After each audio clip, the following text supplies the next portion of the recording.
আমাৰ সাংবাদিক বন্ধুসকল, আজি আমাৰ চৰকাৰে সন্মানীয় শ্ৰী প্ৰমোদ বড়ো ডাঙৰীয়াৰ নেতৃত্বত এক্সিকিউটিভ কাউন্সিল মিটিং এটা বহিছিলে। এই মিটিঙত আমি 6টা এজেণ্ডা পাছ কৰিছোঁ। সেই 6টা এজেণ্ডাটো আপোনালোকৰ মিডিয়াৰ মাধ্যমেৰে আমি আজি আমাৰ বিটিআৰবাসী 35 লাখ ভাৰতীয় নাগৰিকক আমি মেছেজটো দিব বিচাৰিছোঁ।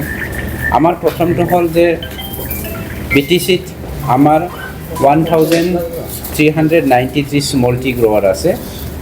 এই 1393 স্মল টি গ্ৰোৱাৰৰ পৰা আমি 115 স্মল টি গ্ৰোৱাৰটো আজি EC মিটিঙত প্ৰপ'জাল কৰিলোঁ। মিছন বৈষম্যদি 2.0ৰ মাধ্যমেৰে তেওঁলোকক আমি ছেটেলমেণ্ট দিবৰ কাৰণে। 2 নম্বৰ কথাটো হ'ল আমাৰ কাউন্সিলত আজিলৈকে আমি 35টা নন কেটেষ্টেড ভিলেজ পাবলৈ সক্ষম হৈছোঁ, যি গাঁওবোৰ যোৱা ভাৰতবৰ্ষ স্বাধীন হোৱাৰ 78 বছৰৰ পাছতো কেতিয়াও সেই গাঁওবোৰক ছাৰ্ভে কৰা হোৱা নাছিলে। গতিকে 35টা নন কেটেষ্টেড ভিলেজৰ পৰা আমি 30টা নন কেটেষ্টেড ভিলেজটো ছাৰ্ভে কৰা হ'ল। ইয়াৰে 18টা নন কেটেষ্টেড গাঁওখন আমি আজি গ্ৰাউণ্ড ফ্লোটিং কৰি পেলাই কমপ্লিট কৰিলোঁ, আৰু তেওঁলোকৰ 18টা গাঁৱক আমি কেইদিনমানৰ ভিতৰতে লেণ্ড ছেটেলমেণ্ট কৰি পেলাই ডিষ্ট্ৰিবিউশ্যন কৰিবৰ কাৰণে প্ৰস্তুত হৈছোঁ। আজি সেইটো EC মিটিঙত পাছ কৰা হ'ল। 3 নম্বৰত আছাম গ্ৰামদান এক্ট অফ 1961 আৰু আছাম ভূদান এক্ট অফ 1965ৰ মাধ্যমেৰে BTCৰ আমাৰ 4টা গাঁও আছে। এটাটো হ'ল বাগানপাৰা, মধ্য বাক্সা, বাক্সা, আমবাৰী, তামোলপুৰ কাঠাবাৰী আৰু তামোলপুৰ পাণবাৰী। তাত আমাৰ টোটেলি 491 বেনিফিচিয়াৰিজ আছে। তেওঁলোকে কিন্তু যোৱা 78 বছৰৰ ভিতৰত মাটিৰ যি অধিকাৰটো পাবলৈ সক্ষম হোৱা নাছিলে। আমাৰ চৰকাৰে আজি এক্সিকিউটিভ কাউন্সিলৰ মাধ্যমেৰে এখেতসকলক আমি পাত্তা দিয়াৰ কাৰণে প্ৰপ'জাল আনিলে EC মিটিঙত, আৰু এই প্ৰপ'জালটো আমি একচেপ্ট কৰিলোঁ। কেইদিনমানৰ ভিতৰতে আমি তেওঁলোকক লেণ্ড পাট্টা ডিষ্ট্ৰিবিউশ্যনৰ ব্যৱস্থাটো কৰিবলৈ লৈছোঁ। 4 নম্বৰত আমাৰ 4খন গাঁও আমলাইগুৰি, ভগাজুলি, নাগাপাৰা আৰু নৰ্থ বগাজুলি। এই 4খন গাঁৱৰ 1030 বেনিফিচিয়াৰীসকল তাত বসবাস কৰি আছে। তেওঁলোকে টোটেল মাটি লেণ্ড টাইটেল চাৰ্টিফিকেট পাবলৈ সক্ষম হৈছিলে 2006 চনৰ ফৰেষ্ট ডিভিজনৰ এক মতে 17,642 বিঘা 2 কাটা 1 লেচা। আৰু সেই মাটিটো আমি ফৰেষ্ট ডিপাৰ্টমেণ্টৰ পৰা ৰেভিনিউ ডিপাৰ্টমেণ্টলৈ কনভাৰ্ট কৰাৰ কাৰণে আজি এক্সিকিউটিভ মিটিঙত পাছ কৰিলোঁ, আৰু এইটো ডিষ্ট্ৰিক্ট লেভেল মনিটৰিং কমিটিয়ে পাছ কৰি পেলাই কাউন্সিল লেভেল মনিটৰিং কমিটিত পাছ কৰোৱাত পঠিয়াই দি পেলাই খুব কম দিনৰ ভিতৰতে তেওঁলোকৰ মাটিটো আমি কনভাৰ্চন কৰিবৰ কাৰণে আজি EC মিটিঙত পাছ কৰিলোঁ।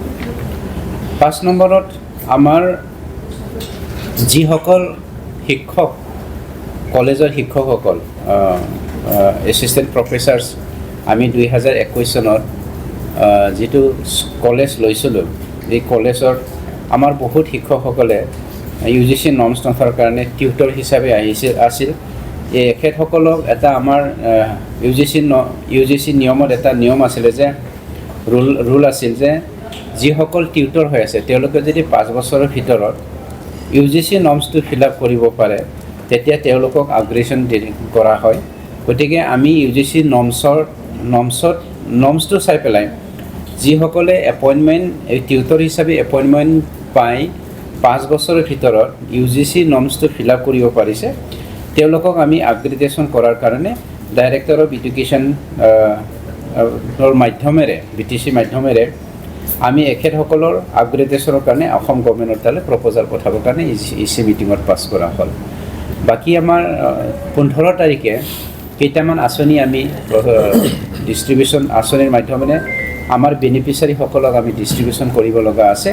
এইখিনি মই আমাৰ মিডিয়াৰ মাধ্যমেৰে আমাৰ BTC ভাষিক জনাবৰ কাৰণে মই আমাৰ কলিগ মোৰ বন্ধু দাস ডাঙৰীয়াক ক'বৰ কাৰণে অনুৰোধ কৰিম।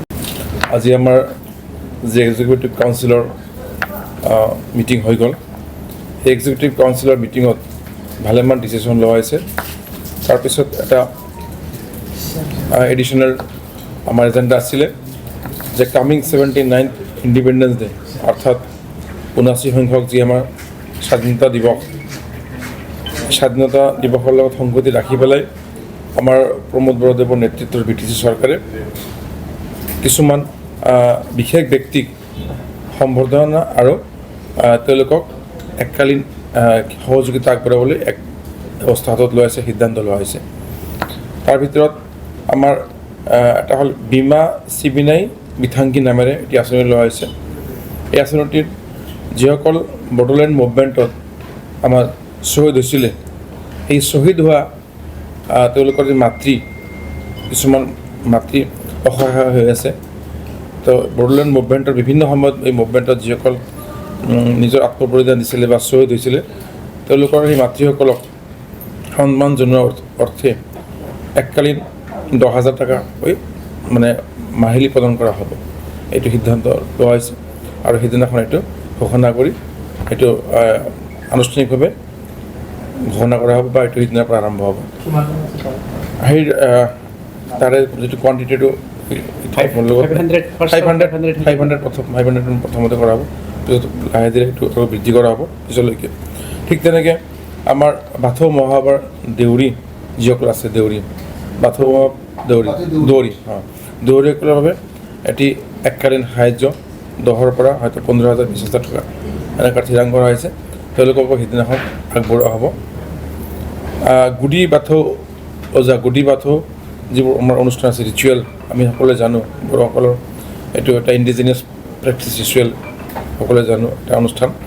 তেওঁলোককো এটা এনেকুৱা ধৰণৰ 10-15,000 টকাৰ ভিতৰত এটা তেওঁলোকক কণ্ট্ৰিবিউশ্যন কৰা হ'ব, এটা অনুদান আগবঢ়োৱা হ'ব। ঠিক আমাৰ ৰেডিঅ' টেলিভিশ্যনৰ কিছু আৰ্টিষ্ট আছে, শিল্পী আছে আমাৰ বড়োলেণ্ডৰ পৰা। তেওঁলোকে বহুত সময়ত বা বহু ক্ষেত্ৰত তেওঁলোকে নিজৰ সুখ্যাতি অৰ্জন কৰিবলৈ সক্ষম হৈছে। বড়ো হওক বা অন্যান্য জনগোষ্ঠীৰ হওক, বড়োলেণ্ডৰ যিসকল তেনেকুৱা আমাৰ কলা শিল্পী আছে সুখ্যাতি অৰ্জন কৰা, তেওঁলোককো সিদিনাখন সন্মান জনোৱা হ'ব আৰু এটি তেনেকুৱা ধৰণৰ আৰ্থিক সাহায্য আগবঢ়োৱা হ'ব। ঠিক তেনেকৈ আমাৰ বড়োলেণ্ড মুভমেণ্টত যিবোৰ Bodoland movement x workers' association এটি সংস্থা আছে, তো সেই তেওঁলোকৰো মাজৰ পৰা কিছু তেনেকুৱা ব্যক্তিক নিৰ্বাচিত কৰি পেলাই তেওঁলোককো এটি সন্মান জনাই আৰ্থিক সাহায্য আগবঢ়োৱা হ'ব।